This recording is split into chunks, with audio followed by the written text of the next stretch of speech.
Assalamualaikum warahmatullahi wabarakatuh. Perkenalkan, nama saya Nur Amalia Soleha dengan NIM 200101070167. Video ini dibuat untuk memenuhi tugas ulangan akhir semester dari Bapak Mursalin MPDI selaku dosen mata kuliah Sejarah Peradaban Islam. Pertanyaan pertama, budaya adalah keseluruhan hasil berpikir manusia yang bentuknya benda, tindakan, dan gagasan. Sedangkan peradaban adalah budaya yang sudah kompleks. Hampir seluruh manusia sejak era purba sampai modern memiliki peradaban sebagai hasil kemajuan berpikir. Berdasarkan definisi tadi, apa yang dimaksud dengan peradaban Islam?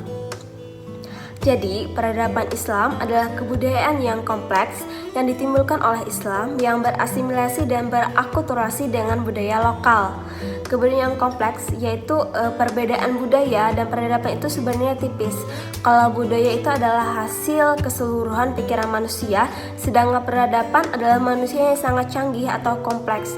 Batasannya memang tidak jelas, akan tetapi bila kebudayaan itu terstruktur dengan rapi, canggih, melampaui zamannya, maka inilah yang disebut dengan peradaban, yaitu sesuatu yang sangat canggih, bagus, dan halus. Memang untuk membedakannya dengan kebudayaan sedikit susah, tetapi antara budaya dan peradaban yang memiliki perbedaan tipis ini tentu sangat sulit dibedakan. Yang menjadi batasannya adalah kecanggihannya, contohnya seperti komputer, handphone. Lalu, kebudayaan yang kompleks ini ditimbulkan oleh Islam. Peradaban dan kebudayaan yang kompleks itu ditimbulkan oleh adanya Islam, baik melalui saluran asimilasi atau perkawinan, tasawuf, perdagangan, dan lain sebagainya, termasuk juga perang melalui eksenpasi atau penaklukan. Artinya, kebudayaan peradaban Islam adalah peradaban kebudayaan yang kompleks yang ditimbulkan oleh Islam.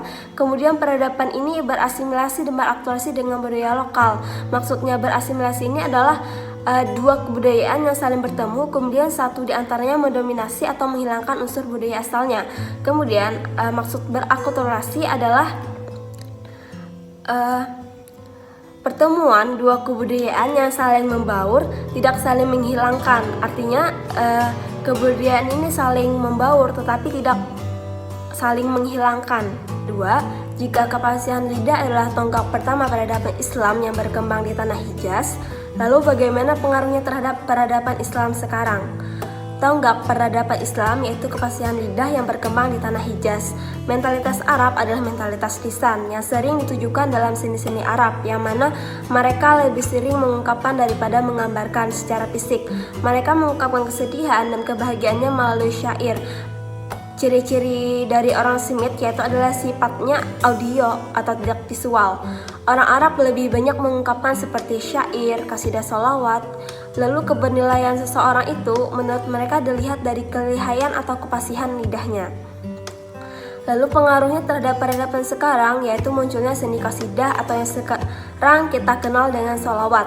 Di negara mana saja yang agamanya Islam, tidak heran pasti kita menemukan seni autoritual yang sifatnya lisan. Misalnya di Banjar, adanya maulid hafsi, kasidah, sholawatan. Lalu adanya gaya dan susunan kata yang tercermin di dalam susunan kalimat Al-Quran.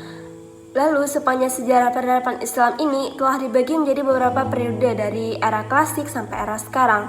Artinya peradaban Islam ini masih berjalan sampai sekarang dan pasti peradaban Islam ini juga tetap berjalan di masa depan. Sekian jawaban dari saya. Maaf jika banyak kesalahan.